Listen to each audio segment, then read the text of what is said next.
Hi everyone, this is Sunita Bhogal, psychotherapist, author and a trauma specialist.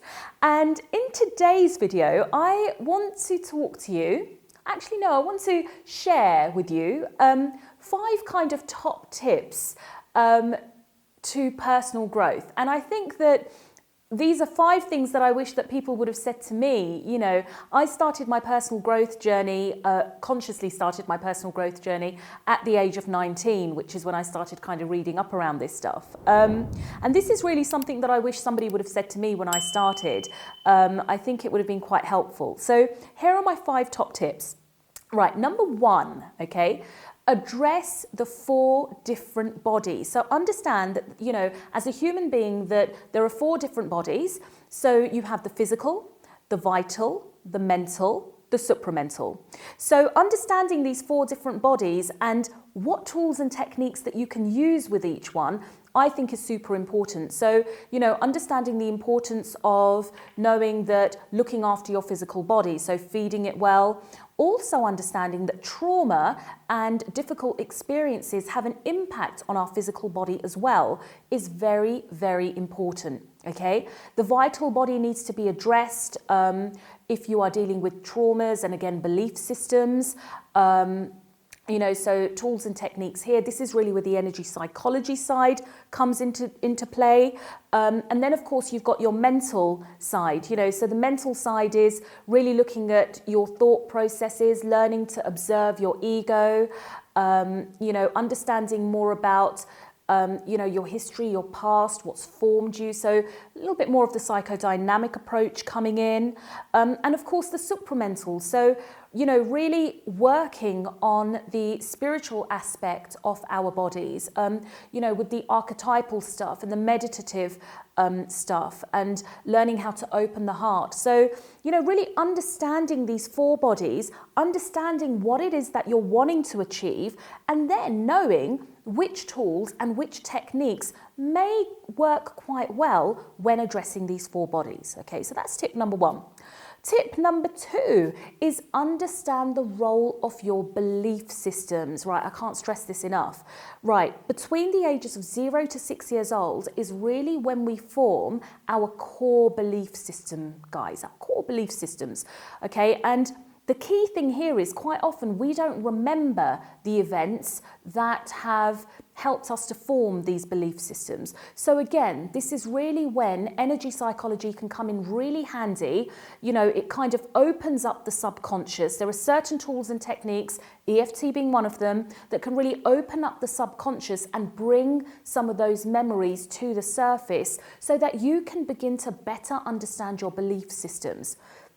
You know, when we take a really close look at our life, at everything that we do, even the professions that we choose, you know, we really kind of begin to understand that they're very much based on what we believe about ourselves, So I think that's quite important, okay? We all make different perceptions. We all form different belief systems. And I think a lot of that is to do with at least in my opinion, our kind of reincarnational memories, so our propensities that we bring with us. You know, you may have heard myself or Amit speak about these propensities. You know, the idea that we're not born completely a blank slate. We come down with certain propensities, and this kind of impacts the way in which we form our perceptions, the way in which we form our belief systems. Okay, so tip number 3, there isn't one single way to grow, okay? Quite often, we can sometimes kind of get lured in to the idea that there's one right therapy, or there's one right therapist, or one right coach, or, you know, one right way. And what I would say is that, at least what I've learned, is that along my journey, different people, different techniques, different tools, different schools of thought have been relevant. And for me, it's really been about a really deep exploration into myself. You know, I tend to be quite rebellious at times. So I very much like to make up my own mind, and I like to kind of, you know, draw upon the different sorts of schools of thought out there, tools and techniques. But I think it's important for you to recognize that there isn't a single way to grow. So, you know, go with what feels right for you. All right, it doesn't matter what anyone else says. The most important thing is what feels right for you. Okay. Step number 4, growth takes time. I think we're very much in the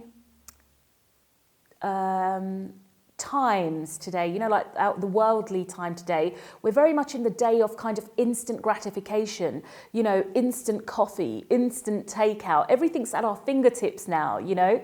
And I think sometimes we forget that personal growth, you know, we sometimes look at our personal growth and we think, you know, by the click of a finger, we want to make progress. And I do think, guys, that there are tools in which that will help us to do that, that will speed up, you know, our personal growth. But I also think that there's a processing time. And I think that when Amit teaches the do-be-do-be-do, I think that's really, really right. The do-be-do-be-do and the creative process, that there's a time for us to do the work, and then there's a time for us to just be, you know, be in that space and just be in silence, or do the everyday mundane things that, you know, you usually do, and just allow that processing to happen. Personal growth takes time.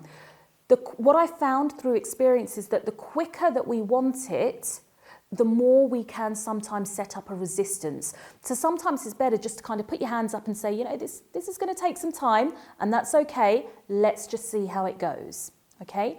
And my final tip for you guys, so tip number 5, would be, this is your journey.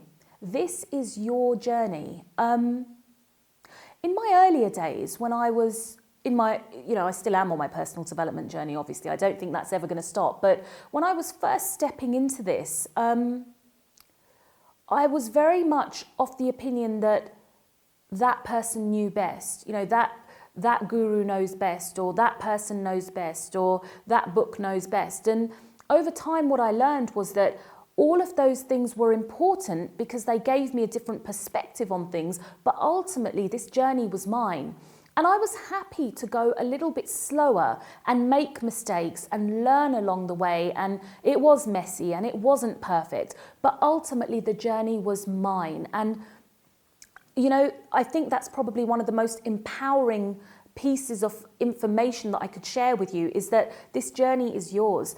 You know, don't let anybody tell you how they think it should be. You know, take the information, play with the information, make up your own mind about what you think is right, regardless of what anybody else thinks, you know, because ultimately it's your life, it's your incarnation. So, you know, it's your learning journey. Yeah, so I hope you found my 5 top tips useful, and I'm sure I'll catch you guys again at some point soon. Thank you. Bye-bye.